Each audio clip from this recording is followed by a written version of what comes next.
Okay, Americans, I have a question for you. Do you consider yourself an optimist, a realist, a pessimist?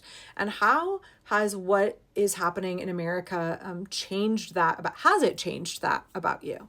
Because I guess for me, I always consider myself very pragmatic, very much a realist, but still in the background, I'm always idealistic. I could not practice permaculture, which has three ethics of earth care, people care, and fair share, and strives to build not only a sustainable but a regenerative society. I could not believe in that and practice that for more than 25 years if I was not idealistic. But I also try not to be pie in the sky, and I try to deal with what's in front of me. My mom always described me as very stoic, which is how she was, and very much like, well, this is the thing that we're going through, so we have to deal with it. This is happening to us, and so we've got to roll with the punches. And I have definitely applied to negative situations in my life this permaculture concept of the problem is the solution. If I'm going through something that really sucks, not how do I look at it with rose-colored glasses, but rather how do I examine the problem from all angles in order to figure out how I can use that problem to my advantage, or if there is a hidden solution somewhere that I'm not seeing. Is there some good that could come out of this? Is this actually something that is currently being used to hurt me, but that could be reframed or adjusted or tweaked?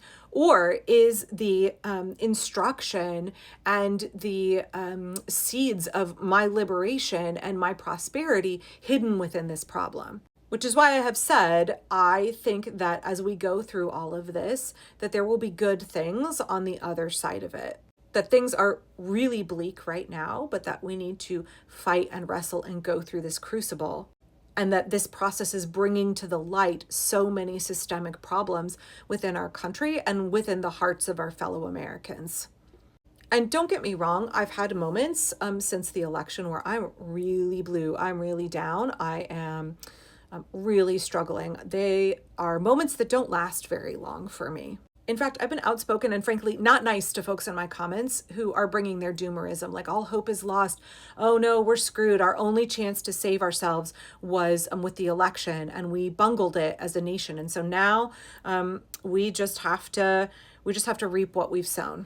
We're just fucked. Give up. Abandon hope, all ye who enter the United States 2025. And I shut that shit down in my comments here and on YouTube repeatedly because I'm not here for that. I'm not here for folks who are dragging other people down and encouraging folks to give up. In fact, I would argue that a number of those people in my comments are bots or they're Republicans. They are folks who want us to give up and to not resist and to just roll over and accept the horrible things that this administration is doing to us, to accept our own oppression, to accept the rights that our ancestors, our mothers, fathers, grandmothers, grandfathers fought to create and preserve and protect. So I will shut down doomerism every time. I don't want to hear that all hope is lost. So again, pragmatic, but still optimistic. So I was a little bummed to see one of my mutuals posting a series of videos that like the tone was just real bleak. It was real bleak. And, he has a real big account with a lot of influence. And I understand the weighty responsibility of having 100,000 followers, much less 800,000 or 1 million followers, that I have a responsibility when it comes to what I say, the tone I take, the message I convey to my audience, that surprisingly, it still mystifies me. Like people listen to what I have to say and they value my opinion. And I strive to be as authentic as possible, but I also understand the weight of having an audience and how it is incumbent upon me to not demoralize my audience if I am having a moment where I am riding the struggle bus. So again, no hate, no shade to Hawk, but he was having a number of those videos in a row where I was like, buddy, get your shit together. Come on, you got to rally. And yesterday he did rally. So go watch this video that he put up last night. I think it's also on his YouTube channel where he and his brother Falcon, they're rallying. Hope is not lost. So he was talking about how his brother Falcon had watched Alexandria Ocasio-Cortez discussing these 3 special elections that are happening for these empty seats in Congress, right? 3 seats were vacated when Trump took those folks and put them in one's Matt Gaetz, tried to put those folks elsewhere. So there's 2 in Florida, I think, and 1 in New York. And those seats need to be filled. If all 3 of those seats could be flipped from red to blue, then Democrats would control the House. That means Mike Johnson would be out of there. We would have a Democratic speaker, and the House would be able to grind to a halt all of the illegal things that this administration is trying to push through. There would be a restoration of some measure of checks and balances. And I was like, oh, this hadn't even occurred to me at all. Way out here in Oregon, I'm not really thinking about elections in Florida. And despite the fact that those 3 seats are all Republican seats, I think it is possible to flip them. AOC thinks it's possible to flip them.